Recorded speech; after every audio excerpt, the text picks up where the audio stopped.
Okay, let's go. Not helping. Okay. One, two. Okay. You good? Okay. I'm sorry. No, it's I'm just sorry. gone. Okay. Do our host a 3, 2, 1. Welcome to Slow and Steady, the podcast where you can follow along as we build products in public. Each week we'll give you an honest peek into our lives as we share our struggles, our wins, and everything in between. I'm Benedict and I'm feeling optimistic. And I'm Benedicte. Today is November 29th. This is episode number 161. And I'm feeling kind of meh. Meh. Meh. That doesn't sound good. I don't know. Oh, It's not first of too all- bad either. It's not too bad either. But I don't know. When if anyone is, following me on Twitter, right as we were recording, we're just going to go into recording today, this machine turned up outside of my window, actually carving up the road. And it was not quiet. And then I just felt like, okay, this is, it's just it's meh. This day is just not been the best. The thing that I was like, yeah, we could probably deal with it. And then I realized when you say in front of your window, you literally mean like 10 centimeters in front of your window. So it's not like a couple meters away, it's right next to you. Yes, our windows are all the way almost down on the road. So, but they're done now. So we're getting this. And like, I guess that's what I'm doing this week. It's just like crunching through everything that needs to be done. Been, done with my tiny little conference season, which was a lot of fun. Eating out, meeting people, just like living life. And now I'm back to just like getting up, walking over to my desk, doing the README documentation for the Cloudinator plugins, which is not fun, but it's got to be done. And I'm not that good at it, which is probably why I'm like, because I'm getting it done and it's going to be good enough. And what I promised, it's just that I don't feel like I'm not in my like element when I work on the README documentation. But it's important. The documentation is important. It is. And I think, it's one of those things that I should probably do more of and get better at, because if you get better at it, it will also be more fun doing it. So it's not like I don't want to do it. It's just that I don't want to do it. If that makes sense. So it's not too bad. It's just like, okay, I'm back. I got to just do the work, right? Which is not always amazingly, interesting and exciting. Maybe next time start with the documentation or start with the README and make it like somewhat like a to-do list by documenting all the things and how they should work, and then work on actually building the code for it. You know what? I really want to do that for if we get like another installment of this work with the Cloudinator plugins, because now we're kind of been just fixing what they had and make sure that it actually works with the new version. But we haven't been able to actually kind of change the architecture or like the API or whatever, like how it's being used or what it actually does. But I do think I read that somewhere that, if we get this next installment that I hope, where we get to kind of make them into the plugins I would have liked to seen. And after doing some research or hoping to do some research with people who do use Gatsby and Cloudinary and see kind of which workflows are the most important to them and like doing that work, then it would absolutely make sense to write the README first, because it's like, this is how you're supposed to use this plugin, and then make it happen so that the README is easy to write. While now the README is a little hard to write because it's not really how I would like it to be, per se. You make a valid point. I think for the next installment of work, we'll absolutely try to do the README first, like you say, and then have that kind of be the roadmap, I guess, for what we'll be doing.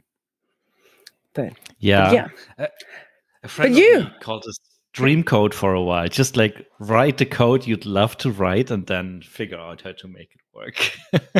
Yeah, but it does make sense, right? Because, especially plugins like this, it's very much like often the first experience somebody has of if they're using Gatsby and then they want to use Cloudinary, then the plugin is their first experience with Cloudinary, or the other way around. It might be their Cloudinary customers and then they want to use Gatsby.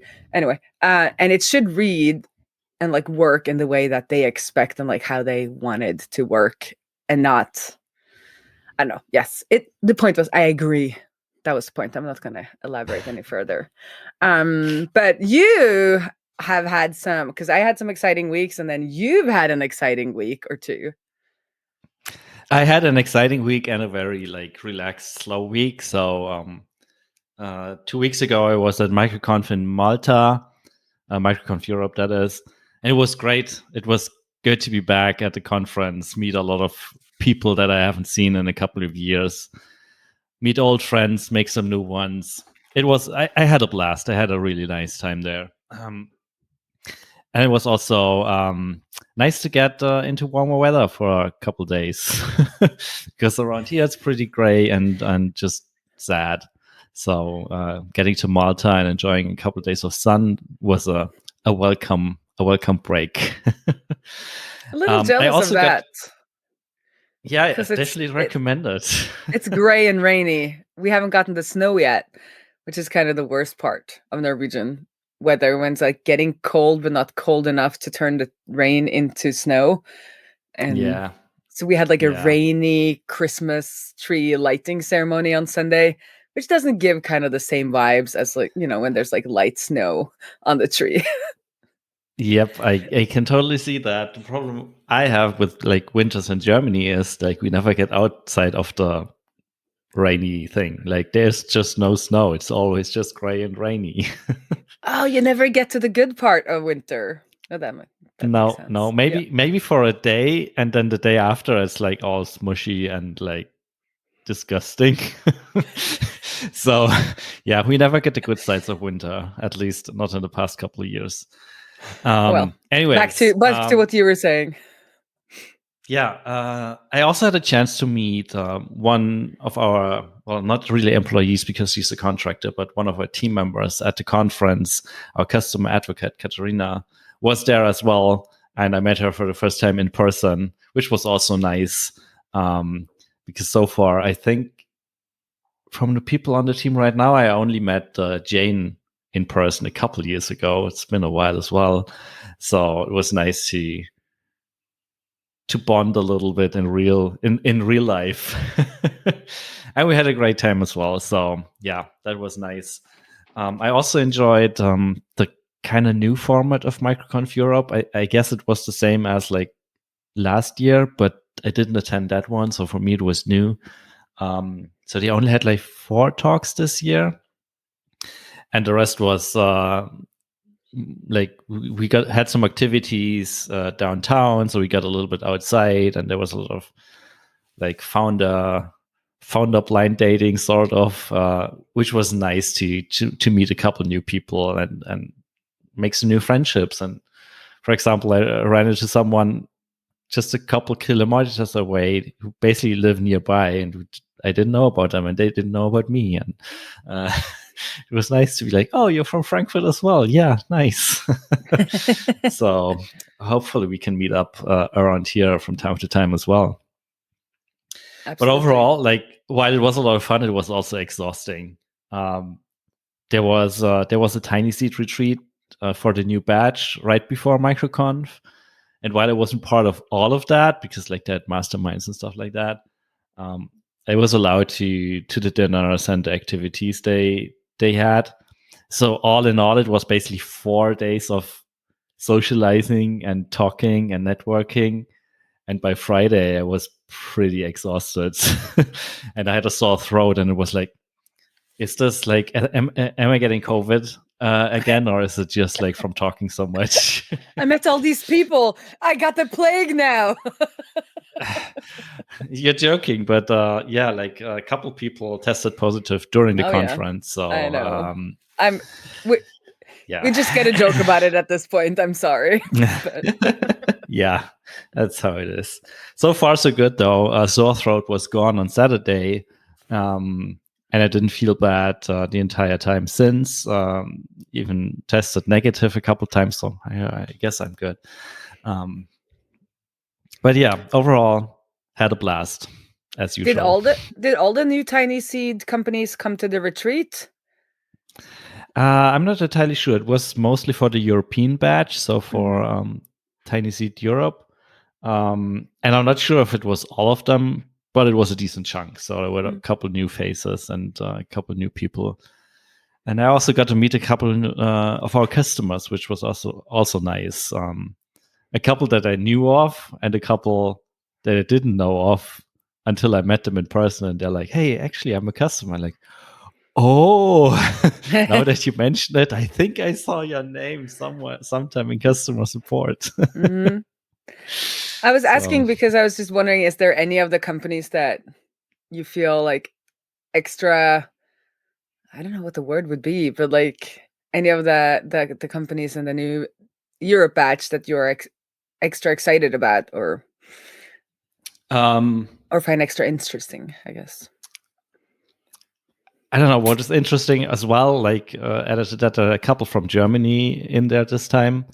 I think there were a couple in the past as well, but the German tiny seed crowd is increasing. It's growing, and they're also not that far away. So yeah, that's the part I'm excited about. Just to have some more colleagues in the, or like, I guess colleagues in air quotes, but in closer by. Kinda, yeah. Mm-hmm. Yeah. Okay. Yeah. Anything else? Yeah. So microconf wise, I guess that pretty much sums it up. Last week was basically a vacation. We didn't go anywhere, but took the week off, mostly at least, which was also nice to wind down a little bit after microconf. And yeah, back to work since yesterday, and yeah, spinning things up again, doing mostly maintenance stuff, cleaning things up, like all the little things that need some love from time to time. So I'm doing all of that, and Oh, I'm the also meh. trying to all the meh, yeah.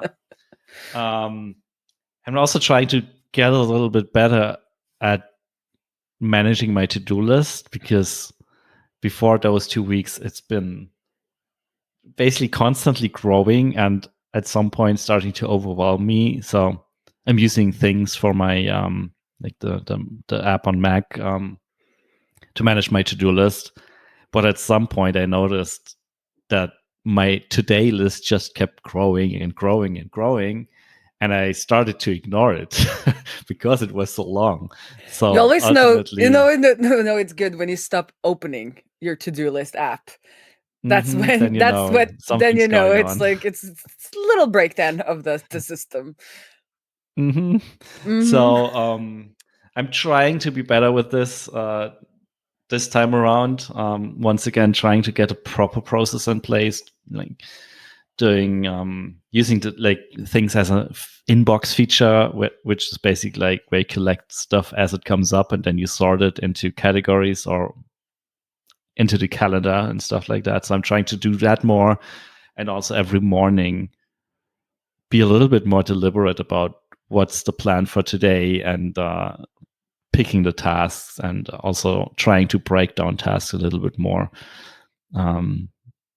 because it was clearly not working, and I have to get ahead on the to-do list a little bit to cut things down. So let's see how it goes. I will report back in a couple of weeks, but yeah, lots to do, and hopefully I have a better system in place now. Have you ever read the Getting Things Done book? Which things I and have not, but I'm thinking that I probably should. I know I read it many, many years ago, and implementing that system takes a lot of time. It is a good system, but kind of what I feel about the system is that it's got very little leeway. As soon as it breaks down. Like there has to be kind of absolute trust in the system, and you have to actually do the weekly, I don't know what they call it, but that's when you like look through your inbox and actually do the sorting. And if you stop doing any of these kind of ceremonies or something, kind of the whole system breaks down. But if you do follow all of them, which I did for quite a while back in the day, it's like it feels really good and you feel very secure with your system. But these days I'm back to like bullet journaling, where I just use my, not like real bullet journaling, like not pretty bullet journaling like you can see on Pinterest, but I just have a notebook But there's where bullet journaling and Pinterest bullet journaling. there right? is definitely Pinterest bullet journaling. And I mean, for some people, that is really like, if you are very visual and you kind of need that creativity in your life, and you are not, and you're unfortunately not in a kind of work situation where you can be creative, I think that bullet journaling, kind of with all of those drawings and like extra creativity around it, like that is very beneficial because you get both the planning and some of your kind of creativity out. But I feel like I get enough creativity out in my project. So my bullet journaling is very just pen and or pencil and paper. Because what I realized with all of these systems, and I've done all and I've restarted multiple times, this is, procrastinating by finding a new to-do system is a very good way to procrastinate. But what I realized in all of this is like, you got to do the stuff. I mean, no matter what system, like the problem often is that you don't have time to do the stuff, or you procrastinate doing the stuff. And any, like, there's no like magic system that will make you want to do accounting. Like, it's just not, it's just like, you gotta suck it up and do the thing. So I've been trying, at least lately, I just do it on paper, and then like I focus more on just like doing, like just doing things.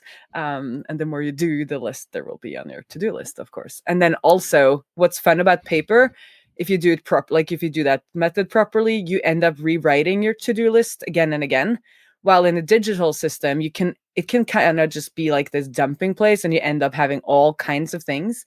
But when you do it on paper and you look at last week's list, and then you kind of start a week over, that's kind of like the little bit of part behind the bullet journal system, is that then you look at your last week, and then you kind of rewrite every to-do that you didn't get done. And when you've rewritten the to-do 5 weeks in a row, you're just going to take it. You're either going to do it or you're just going to chuck it. While in a Yeah, at digital some point, system, you end up never chucking things, and it becomes this like never ending, overwhelming kind of thing. So yeah, I'm very back to like analog paper based system, and it's working okay. It's working good enough, which is, I've realized, is what I need from it to do, or like productivity standpoint, because otherwise I'll just spend all my days researching productivity systems. yeah, I can totally see that. I like the idea of like rewriting it and then removing the stuff that you get annoyed to always write on the to-do list, and like, I'm never going to do this. I actually spent a couple minutes earlier today just doing the same thing in my digital to-do list, like just going through and like, yeah, this is never going to happen, and just delete it. So yeah, I'm just trying to be a little bit more structured with it, and then hopefully that's good enough. Yeah, I do have a digital one as well, especially for things that are date-based or repeatable.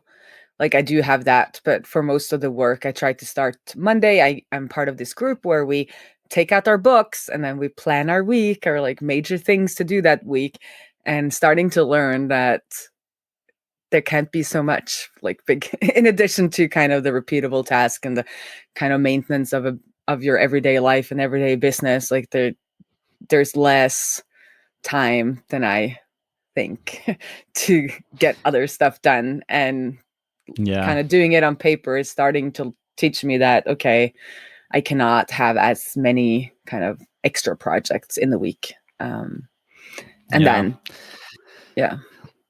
I'm also wondering if it's only been 2 days, so it's probably too early to tell, but we don't have like a big overarching project that we're working on in UserList at the moment. And I'm wondering a little bit like how that will affect the thing, because in the past, like when there's one large thing that needs my attention, that usually means that everything else kind of suffers. So we don't have that this very moment, and maybe that's why it's okay to like work on the small things and churning through the to-do list pretty well.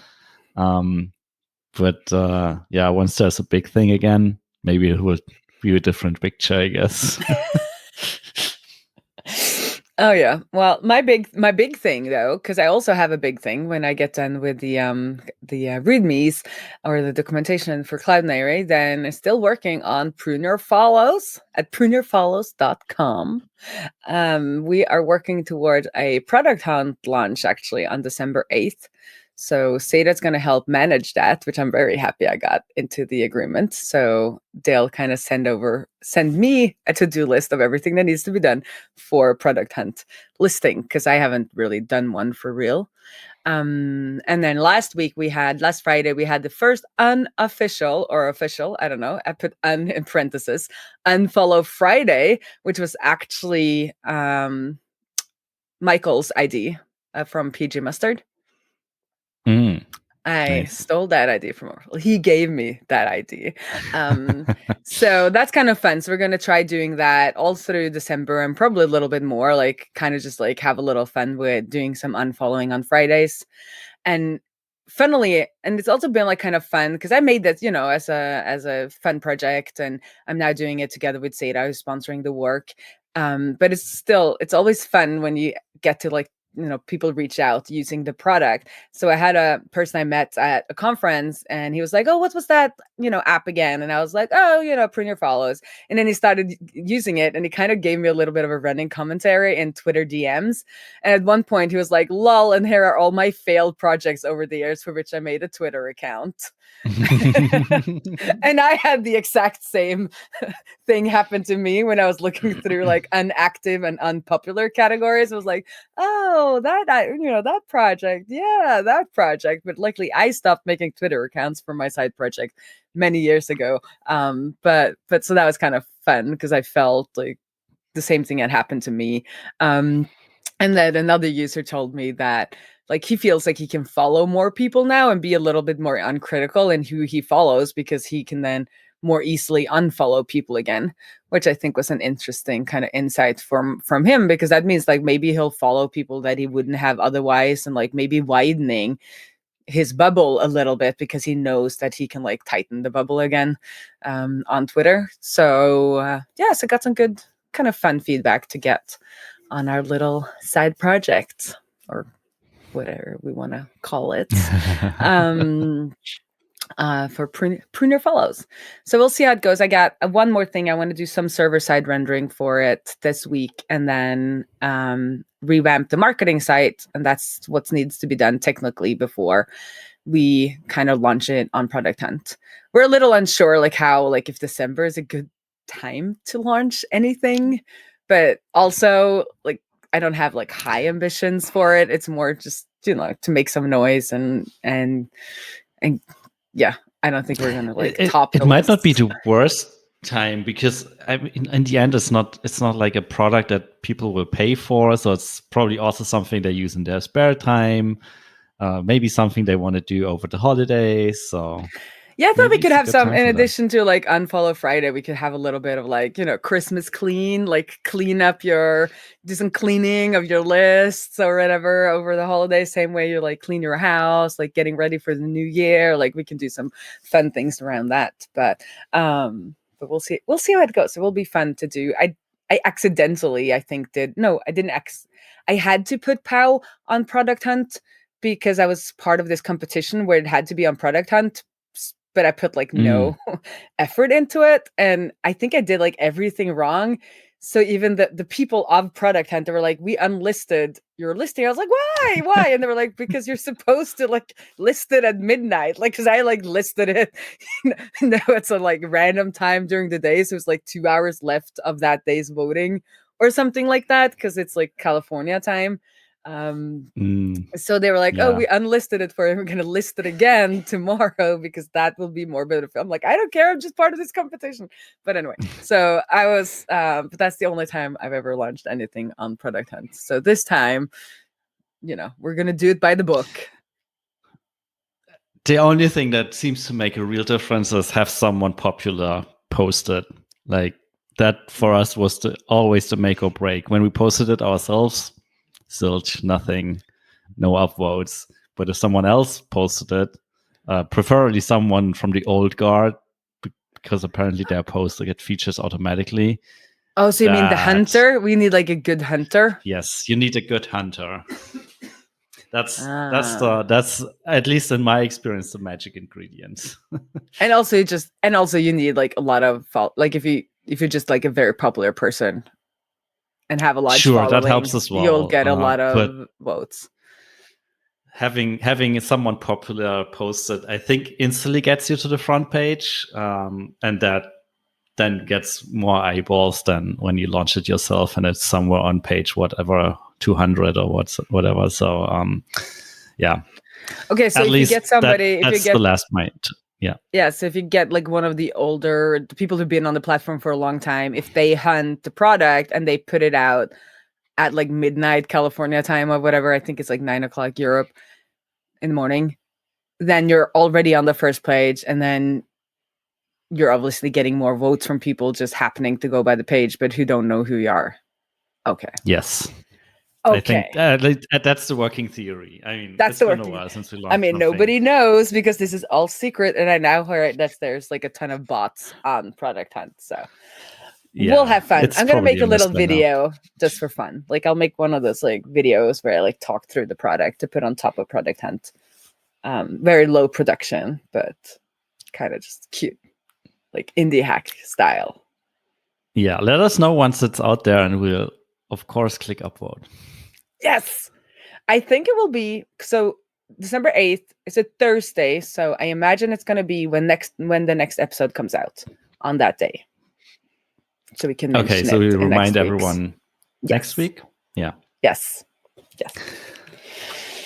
I guess Sounds that's like it. a plan. Yeah, that's it Like a from my plan. side as well. I have one more news. Oh, I what is now it? have a wood stove. Very important news.